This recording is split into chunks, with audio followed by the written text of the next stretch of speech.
हाँ तो बच्चों DBS के इंटर कॉलेज के यूट्यूब चैनल पर आप सभी का स्वागत है। हम द्विघात समीकरण पढ़ रहे हैं कक्षा 10 में। आइए आगे हम बता रहे थे आपको कि विविक्तर से कैसे देखते हैं मूलों की प्रकृति, है ना। तो मूलों की प्रकृति में मैंने बताया था कि b स्क्वायर जब बराबर होगा 4ac के तो मूल बराबर होंगे, b स्क्वायर जब बड़ा होगा 4ac से तो मूल वास्तविक होगा, तथा जब b स्क्वायर छोटा होगा 4ac से तो मूल काल्पनिक होंगे। पिछली क्लास में हम इसी पे डिस्कस किए थे, ठीक। अब उसमें कुछ क्वेश्चन भी हमने आपको बताए थे। कुछ लोगों को अभी भी दिक्कत है, तो आइए देखिए। जैसे मैंने एक ऐसा क्वेश्चन बताया था जिसमें k का या किसी अचर का मान निकालना होगा। जैसे एक क्वेश्चन दिया है दूसरा, निम्न प्रत्येक द्विघात समीकरण में k का ऐसा मान ज्ञात कीजिए कि उसके दो वास्तविक व बराबर मूल हो, यानी दो मूल उसके क्या हो बेटा, बराबर हो। मूल बराबर हो इसका मतलब आपको तुरंत जाना है कि मूल बराबर कहा, इसका मतलब कि b स्क्वायर जो है वो बराबर है किसके, 4ac के। तो दूसरे का एक क्वेश्चन दिया गया है थोड़ा सा इस तरह से, kx x minus 2 plus 6 equal to 0। देखिए दिया है kx x माइनस 2, दूसरे का चौथा kx x minus 2 plus 6 equal to 0।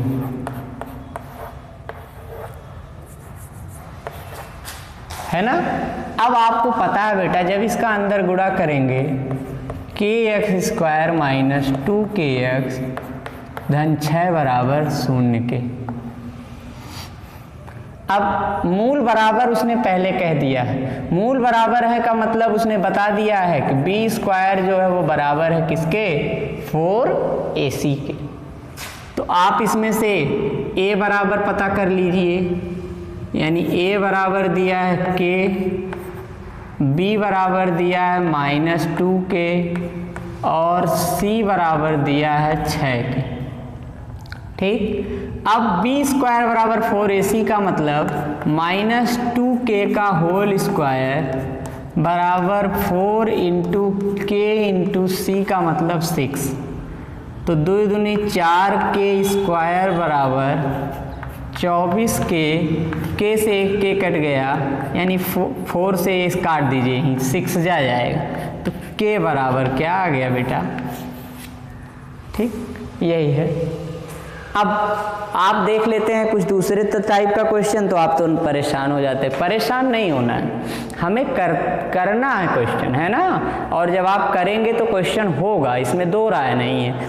अब जैसे इसी के बाद एक क्वेश्चन है बड़ा सा है, x square minus 2 5 plus 2kx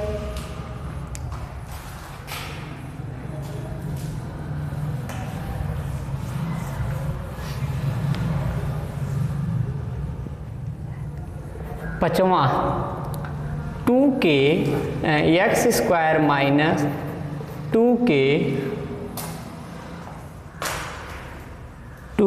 5 plus 2k लिख लेता हूँ किताब, x square minus 2 5 plus 2k x plus 3 7 plus 10k बराबर 0। मूल बराबर है कह चुका है, तो a बराबर 1, b बराबर माइनस 2 5 प्लस 2k और बेटा c बराबर तुलना कराने पर 3 7 प्लस, ठीक।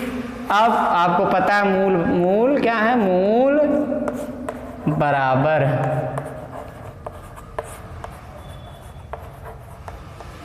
दिया, तो यानी b स्क्वायर बराबर, यानी b का मान माइनस 2 5 प्लस 2k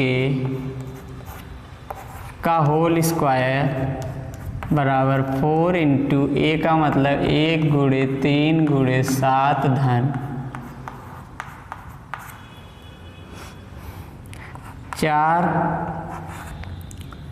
25 धन 4 के वर्ग धन 5 दूनी 10 दूनी 20 के बराबर 4 तिहाई 12 4 तिहाई 12 का अंदर गुणा 12 सते 84 हो जाएगा।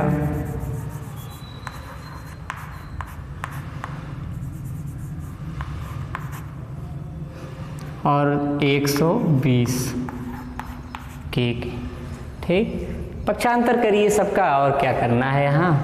या एक काम बेटा कर सकते थे, 1 मिनट गुणा मत करवाइए पूरे का, यहाँ 4 को रहने दीजिए और सिर्फ इसका 3 सते 21 और धन 30 के। इसका एक फ़ायदा होगा, 4 4 हमारा कट रहा। सबको उठा लाइए इधर, तो 4 के स्क्वायर धन 20 के में से 30 के घट जाएगा, सबको उठा ला रहा हूँ, ठीक है। धन 20 के माइनस 30 के और धन 25 माइनस 21 बराबर 0। क्या हो जाएगा, 4 के का वर्ग, 30 में से 20 गया ऋण 10 के, 25 में से 21 गया धन 4 बराबर, इसमें से 2 कॉमन ले लीजिए, तो 2 के का स्क्वायर माइनस 5 के धन 2 बराबर 0। द्विघात समीकरण बन गया। के का मान निकालना है, 2 इधर भेजेंगे 0 हो जाएगा।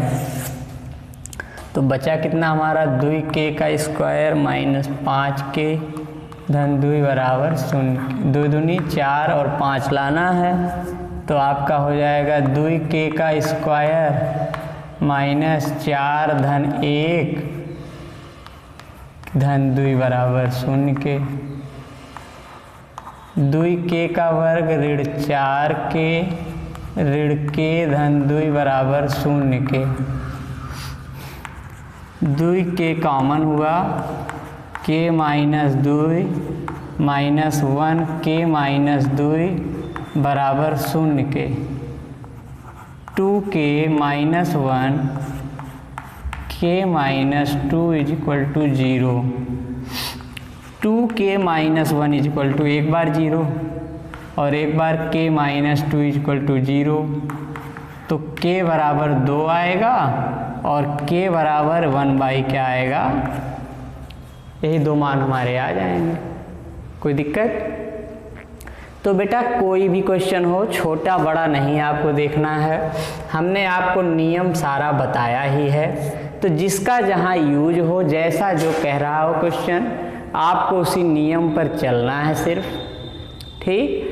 बाकी आप अगर चलेंगे सही नियम पे तो क्वेश्चन हल होगा, हल ही नहीं होगा बल्कि सही हल होगा, ठीक। यही है और क्या इसी में। तो मैंने बताया अभी तक, जब भी किसी अचर का मान, जैसे के का मान निकालना है, पी क्यू का कभी देता है, तो अक्सर जब भी किसी का मान कहेगा तो आप जान लीजिएगा कि उसमें मूल बराबर है, क्योंकि जब भी मूल बराबर होगा तभी आपका मान निकल सकता है। अब इसी में बस यही सारे क्वेश्चन हैं, सब इसी तरीके क्वेश्चन हैं।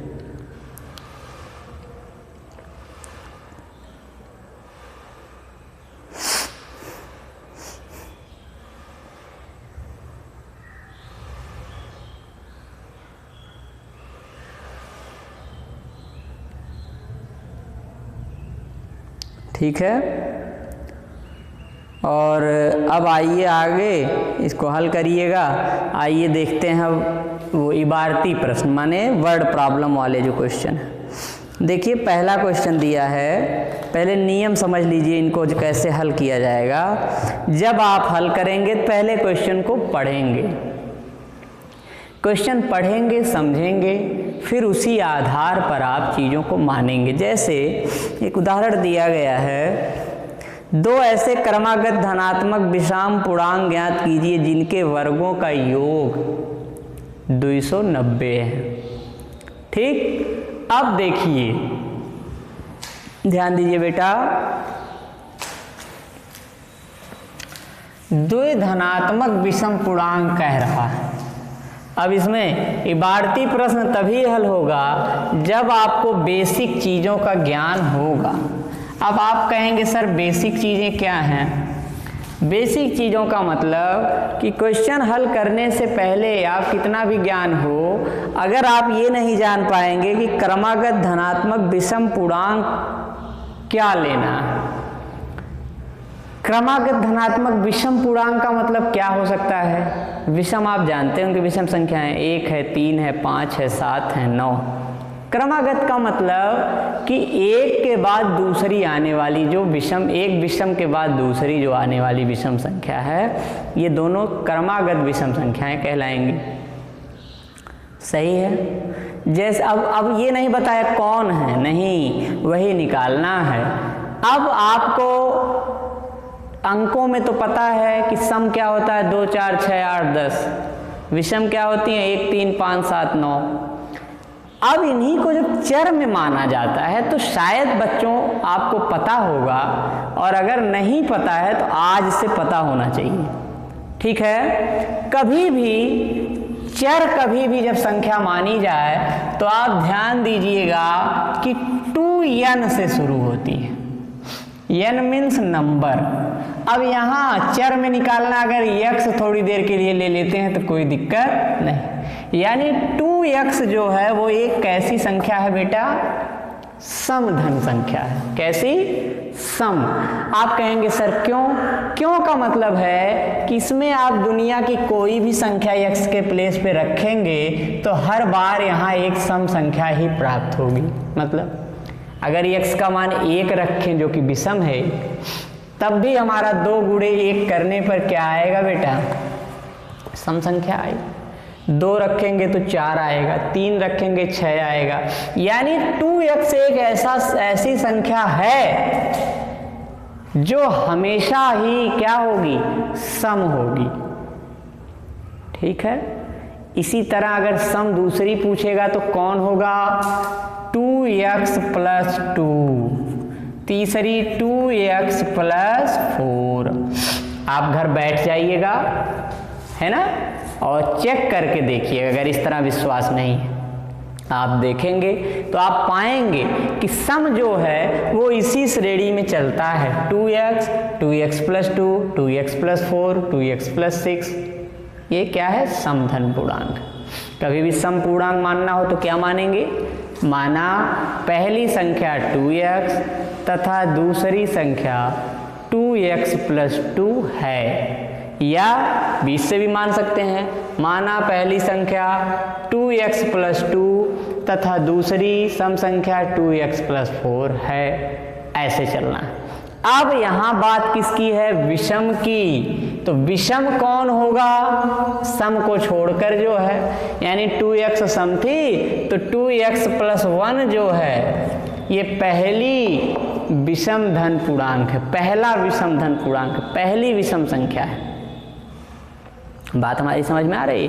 आप अगर चेक करना चाहते हैं, नहीं मान रहे हैं, तो x पे कोई मान रख के देखिए। अभी जब पूरा हल निकालेंगे तो एक विषम संख्या ही प्राप्त होगी। आइए देखते हैं कैसे। चलिए x का मान अगर 1 रखते हैं तो 2 1 के 2, 2 में 1 जुड़ेगा तो 3 1 कैसी संख्या है बेटा? विषम।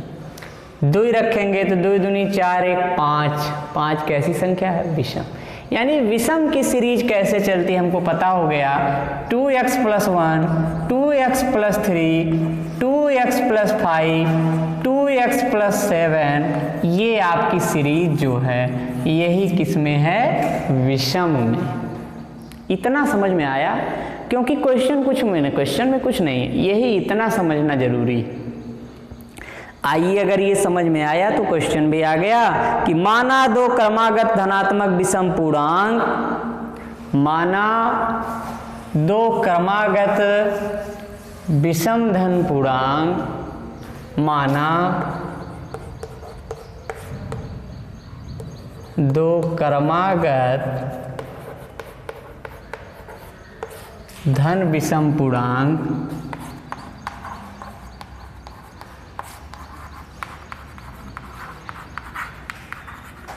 कौन कौन बेटा? पहला 2x + 1 तथा 2x + 3 हैं। मान लिया गया दोनों।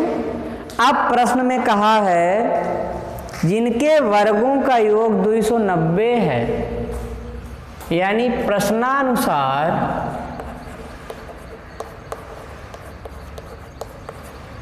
जिनके वर्गों का योग यानी 2x धन 1 का होल वर्ग धन 2x धन 3 का होल वर्ग बराबर दिया है 200 किसके? 90 के। ठीक है।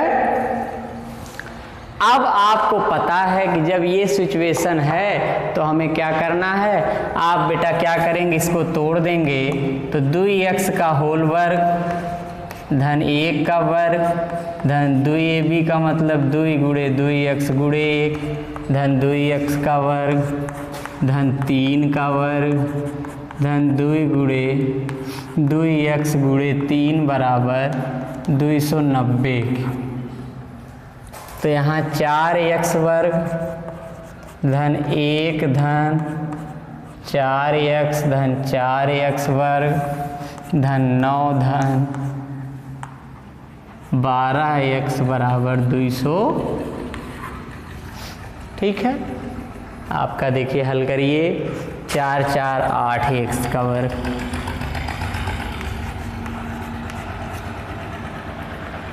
12 4 16x धन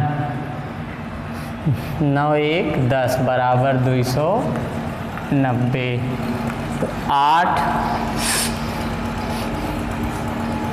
8x का वर्ग धन 16x, ये इधर लाएंगे तो धन ऋण 200। पूरे में 8 कॉमन है। देखिए 8 8 चौक 32 8 त्रिक 24।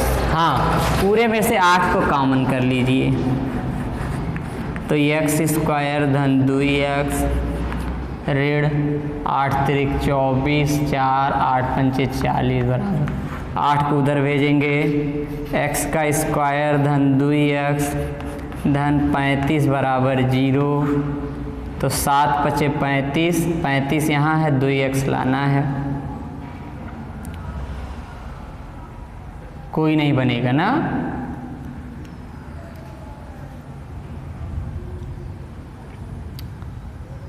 कोई नहीं बनेगा। अरे सॉरी ऋण 35। हाँ बन गया। ऋण 35 का बन जाएगा। कितना बनेगा? x² धन 7 में से 5 घटने पर 2 और 7 पचे 35, यानी नीचे दिख रहा है ना x कॉम, यहाँ x² धन 7x ऋण 5x ऋण 35 बराबर 0 के। यहाँ आपका पहले में x कॉमन, x धन 7 ऋण 5 कॉमन, एक ब्रैकेट में x ऋण 5, दूसरे में x धन 7 बराबर 0 के। तो x ऋण 5 बराबर 0, x धन 7 बराबर 0, यानी x बराबर 5 और x बराबर, यही आपका क्या हो जाएगा बेटा? आंसर हो जाएगा। ठीक है। तो आपको समझ में आया होगा कि जब भी इबारती प्रश्न हमारे मिलेंगे, आज तो अभी पहला ही बताया गया, तो उनको सबसे पहले हमें क्या करना होगा? सबसे उसमें महत्वपूर्ण क्या है? पढ़ना। क्वेश्चन को एक एक शब्द को पढ़ना है और पढ़ के फिर उसको उसी समय समझना है ना, क्योंकि बिना पढ़ के समझे आप आगे नहीं बढ़ सकते। अब जब पढ़ेंगे और समझ लेंगे कि करना क्या है तो क्वेश्चन उतना कठिन नहीं रह जाएगा। ठीक है। अब आप देखिए इसमें पढ़ा गया, समझा गया, लेकिन उसमें भी दूसरी चीज बची कि क्या हमें सम विषम पता थी? अगर नहीं थी तो आज से जान लीजिए। ठीक। बाकी इस क्वेश्चन को अगर कोई बच्चा कहता क्या सर केवल x मान के नहीं लगाया जा सकता? लगाया जा सकता है। हम अभी इक्वेशन भी बना दे रहे हैं उसका भी, लेकिन सम विषम आपको जानना चाहिए। अगर केवल x मानने की बात आ जाए तो आप जानेंगे कि माना दो क्रमागत धनात्मक विषम संख्याएं, ध्यान दीजिए, आप मानेंगे माना दो क्रमागत धनात्मक पूर्णांक, केवल x मानने वाले बच्चे ध्यान दें, x तथा x धन कौन लिया जाएगा, यही भी सोचने हैं। अच्छा मानिए क्रमागत में अगर 1 लिया जाता है तो दूसरी विषम क्या होती है, 3 होती है, यानी 1 में क्या जुड़ता है बेटा, 2 जुड़ता है। और अगर माना जाए पहली विषम 3 है तो दूसरी विषम क्या होती है, 5, यानी 3 में फिर 2 जुड़ा, यानी अगर x मानेंगे पहली तो दूसरी क्या होगी, x तथा x धन 2 हैं। अब सब वही काम प्रश्न के अनुसार, आपका प्रश्नानुसार करने पर क्या हो जाएगा, x का वर्ग धन x धन 2 का वर्ग बराबर 290, यानी ये भी आपका रूल सही है, ठीक। तो लेकिन इसमें ये ध्यान देना होगा कि x जब भी लेंगे तो सम वाले में भी x धन 2 और विषम वाले में भी केवल यहाँ शब्द लिखना पड़ता है। माना दो क्रमागत विषम धनात्मक विषम पूर्णांक, विषम धनात्मक जानना है, ठीक। तो ये हमें रूल बता रहा है कि हमें कैसे कैसे किस क्वेश्चन को करना है, और मुझे उम्मीद है कि आपको समझ में आया होगा। आप मेहनत करते रहिए, पढ़ते रहिए, जहाँ दिक्कत है बताइए, कल से विवार्तिक प्रश्नों को बताएंगे आपको, ठीक है। और बहुत बहुत धन्यवाद, सब लोग मेहनत करिए बेटा, बहुत बहुत धन्यवाद।